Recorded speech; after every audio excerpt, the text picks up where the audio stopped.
ईद के लिए इतना अच्छा आउटफिट मैं आपके लिए लेकर आई हूँ ना कि सच में आपका दिल बहुत ज़्यादा खुश हो जाने वाला है। ये आर्टिकल बहुत ही ज़्यादा स्पेशल है, इसे मैंने खुद ही डिज़ाइन किया है और इसको मैंने बनाया है महज़ एक साड़ी से। 5.5 मीटर की साड़ी से मैंने इसमें श्रग भी निकाला है और इसका जो फाइनल लुक है वो आप देख रहे हो। ज़्यादा मैंने डिटेलिंग ऐड नहीं की है, जो भी की है ना वो मोतियों, पर्ल और रैनस्टोन चेन और थोड़े से मिरर के साथ की है। तो वीडियो को पूरा देखिएगा, आपको ये बहुत ज़्यादा पसंद आने वाला है। ट्रस्ट मी, आप इसे ज़रूर देखिएगा और बनाइएगा भी। तो इसे बनाने के लिए मैंने ली है एक साड़ी, जिसको मैंने कभी वियर नहीं किया था और ये साड़ी मेरे पास रखी हुई थी। ये बॉर्डर पूरा मैंने निकाल दिया है, सिर्फ़ मैंने इसका फैब्रिक ही इस्तेमाल किया है। बॉर्डर मुझे इस सूट के लिए अच्छा नहीं लगा। अब इसकी सूट की जो कटिंग है ना, आपकी नाप जो भी मेज़रमेंट है, उस हिसाब से आपको रखना है। अस्तर के लिए मैंने 3 मीटर लिया है, 5.5 मीटर की साड़ी है, लेकिन इसमें से प्लाज़ो भी बना है और 5.5 मीटर साड़ी में से हमारा श्रग के लिए भी बच गया है। उसका वीडियो मैं आपसे जल्द ही शेयर कर दूँगी। वीडियो को एंड तक देखिएगा। सबसे पहले 7 इंच का मार्क करना है, 1 इंच डाउन करना है, फिर उसके बाद शोल्डर के नीचे आपको जो भी आपकी नाप आ रही है ना, वो आप अपने हिसाब से कर लीजिएगा। मैं अपनी इस मेज़रमेंट को डिस्क्रिप्शन में ऐड किया है, आप देख लीजिएगा। अब इसकी जो कुर्ती की कटिंग है, सेम वैसे ही अस्तर के नाप की ही मेन फैब्रिक काटनी है। बस थोड़ा-सा अस्तर आपका 2 इंच छोटा होना चाहिए, क्योंकि नीचे तक अस्तर अच्छा नहीं लगता दिखने में। अब ये हमारी जो लाइनिंग है उसकी कटिंग हो गई है और आस्तीन बहुत सिंपल सी कटिंग करनी है। उसका डिज़ाइन किस तरह से बनाना है मैं आपको दिखाती हूँ आगे। बैक पार्ट में सिर्फ 3 इंच का गला है, उसको तो अलग से रख लेना है, नॉर्मल कटिंग है वो। मैंने आपको इसके पहले भी बताई थी बहुत सारी कटिंग सूट की स्टिचिंग वगैरह, लेकिन ये थोड़ा-सा अलग है। आस्तीन के लिए मैंने यहाँ पर लिया है 18 इंच, 3 इंच डाउन करना है और उसके बाद एक स्केल नीचे फ़ोल्ड करने के लिए निकाल देना है। 8 इंच हमारा आर्म होल आ रहा है, बस उसको लगाकर इस तरह से नॉर्मल आस्तीन स्लीव्स की कटिंग कर लेनी है। अब आस्तीन में ऊपर अस्तर भी लगाना 5 इंच, ये आपकी मर्ज़ी है, मैं तो हमेशा लगाती हूँ ताकि ऊपर ये मज़बूत रहे। अब ये जो गला है ना काफ़ी ज़्यादा ब्रॉड है। जी हाँ, जो ऊपर ब्रॉड आपको चौड़ाई रखनी है ना, वो कम से कम 7 इंच ही रखनी है। बनने के बाद हमारा 1 इंच छोड़ा जाएगा, उसमें मैं मोतियाँ ऐड कर रही हूँ। बैक जो नेक है ना, एक ओरे पट्टी से उसको पलट देना है। मैं सारे गले ऐसे ही बनाती हूँ क्योंकि मैं हाई नेक नहीं पहनती। ठीक है, अगर आप चाहें ना तो अगर आपको बड़ा नेक बनाना है तो आप अपने शोल्डर को सिर्फ़ 5 और 5.5 इंच ही रखिएगा, जिसको मैंने 7 इंच रखा था।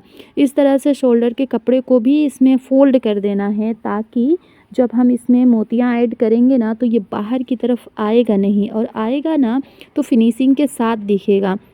वीडियो थोड़ी-सी बड़ी है, लेकिन डिटेल में आपको देखने को मिलेगा। जो एक्स्ट्रा फैब्रिक है ना वो हटा दीजिएगा। अब इस गले को तैयार करेंगे। सबसे पहले इसमें इस तरफ से सिलाई लगानी है। पेस्टिंग को बिल्कुल भी आपको उस पे सिलाई नहीं लगानी है, जो शेप हमने दिया है उसी में लगानी है। इसका जो गले की चौड़ाई है वो 7 इंच दिखाई थी मैंने और लंबाई जो है ना वो 7.5 इंच है। आधा इंच मार्जिन में जाएगा तो तैयार गला हमारा 7 इंच का आ जाएगा। छोटे-छोटे से कट्स लगा दीजिए कॉर्नर पर भी। अब ये तो हो गया हमारा। एक बार आयरन कर लीजिएगा। मुझे ये सूट बनाने में ना बहुत मेहनत लगी है और टाइम भी बहुत लगा है, बहुत टाइम टेकिंग है, लेकिन जिस दिन आप इसको पहनकर ईद वाले दिन बाहर निकलेंगी, सबकी नज़रें आप पर ही ठहरने वाली हैं। पूरा शोल्डर अटैच करने के बाद यहाँ पर आपको लगाना है फिटिंग की सिलाई, जो हमने पहले से फ़िक्स करके रखी हुई थी। अब यहाँ पर दूसरी तरफ फिटिंग की सिलाई लगानी है। देखिए, चाक जो मोड़ना है ना, वो दामन को फ़ोल्ड करना मैं आपको कुछ अलग तरीके से बताऊँगी, जिससे आपका जो दामन है बहुत अच्छे से इन्हेंस होकर बाहर आएगा। यहाँ पर पट्टी मैंने अलग से लगाई है और इसलिए मैंने लगाई है ना क्योंकि साड़ी का जो चौड़ाई होती है ना वो थोड़ी-सी कम होती है। तो इस वजह से यहाँ पर ये हमारी लंबाई के हिसाब से 43 इंच ही पूरा आया था, इसलिए आधा इंच मैंने कम किया है और उसके बाद यहाँ पर पट्टी को फ़िक्स करनी है और इसको पलटकर एक और बार सिलाई लगा कर के नॉर्मली इसे फ़ोल्ड कर लेना है।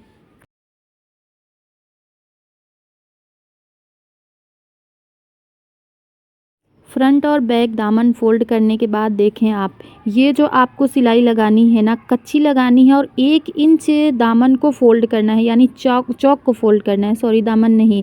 इसको फ़ोल्ड करना है 1 इंच, और उसके बाद जब आप इस नॉर्मली अगर आप ऐसे करते हो कम फ़ोल्ड करने पे पूरा समझ आता है, इसमें नहीं आएगा, ऐसे लगेगा बस ऐसे ही बना दिया गया है।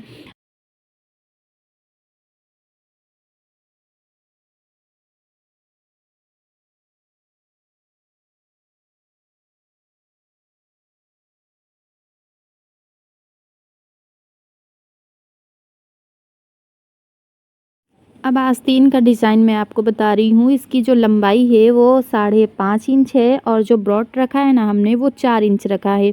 वी शेप नेक जिस तरह से कट करते हैं ना, सेम वैसे ही काटना है, और आस्तीन के सेंटर में इसको रख कर के सीधे साइड में एक सिलाई लगानी है, जिस तरह से मैं लगा रही हूँ। अब उसके बाद इसको कट करना है, ठीक है? एक बार प्रेस लगा दें, और उसके बाद अब इस तरह से कच्चा यहाँ पर लगा देना है। तो अभी आस्तीन हमारी नॉर्मली तैयार हो गई है।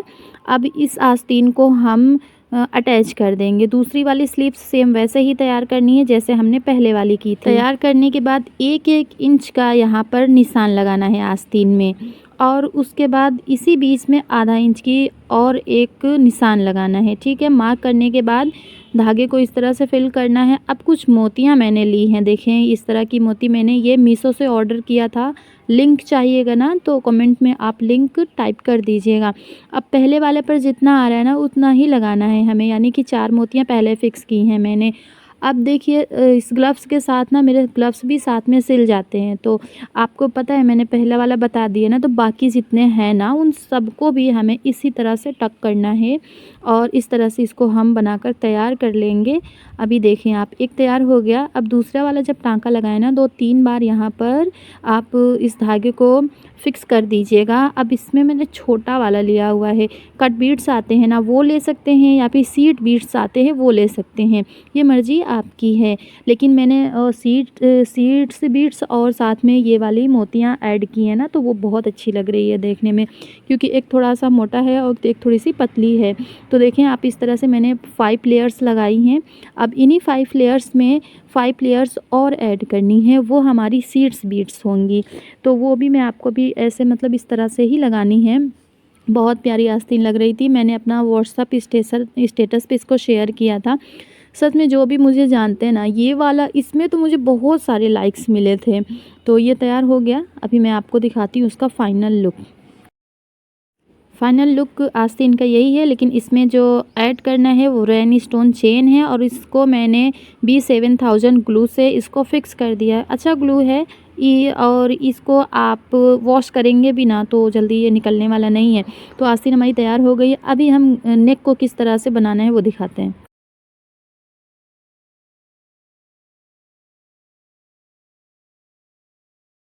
नेक में काफ़ी मेहनत आपको नहीं करनी है। सबसे पहले 1 इंच का मार्क करना है, ठीक है? जो ऊपर हमने गले पर छोड़ा हुआ था ना वो, जितना हमारा ऊपर से गला लंबाई आ रही है ना 8 इंच की, बस उतनी ही रखनी है।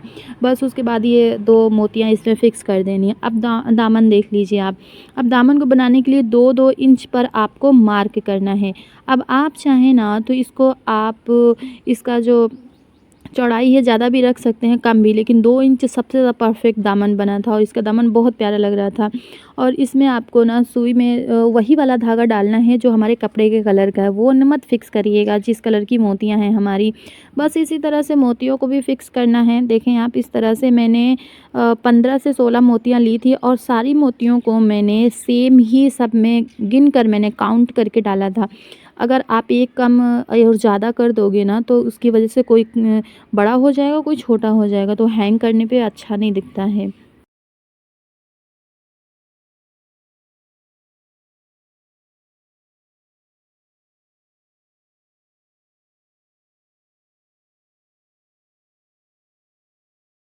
अब गले के लिए मैंने कुछ यहाँ पर ये वाले लिए हुए हैं मिरर्स, और कुछ ये भी हैं, मोतियाँ भी हैं, और इसमें से कुछ क्रिस्टल्स मैंने ऑर्डर किए थे वो मीशो से।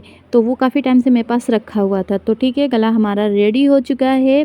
अब मैं आपको फाइनल लुक दिखाती हूँ। ये मैं आपको वियर करके तो नहीं दिखा सकती, लेकिन ट्रस्ट मी, वियर करने के बाद इतनी प्यारी लुक आ रही थी ना, मतलब मेरा ही बनाया हुआ है बट मुझे ही अच्छा लग रहा है।